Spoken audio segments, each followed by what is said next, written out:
Il Veneto è leader a livello nazionale nel campo delle previsioni meteorologiche. Ad Arabba e Teolo i centri di eccellenza nei quali gli esperti, grazie a sistemi evoluti, sono in grado di individuare previsioni idrologiche che consentono di sapere in anticipo, ad esempio, se e dove possono esondare i principali corsi d'acqua.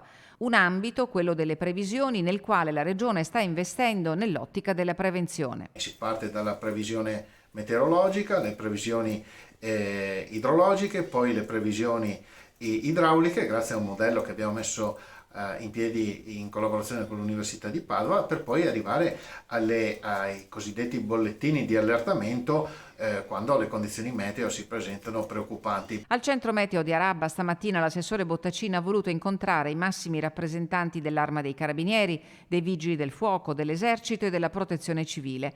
Un briefing voluto per far conoscere l'attività svolta e le novità scientifiche che stanno consentendo la messa a punto di strumenti probabilistici fondamentali per il miglioramento delle previsioni meteo, per elevare gli standard di sicurezza per i cittadini e le amministrazioni. Quello che si riscontra in Veneto non ha eguali in Italia in termini di previsioni e questo è stato ribadito anche dal Presidente della Repubblica Mattarella quando venne a Belluno il 12 marzo 2019 dopo l'uragano Baia, che disse che proprio in termini anche di previsioni il Veneto ha dato una lezione a tutto il Paese.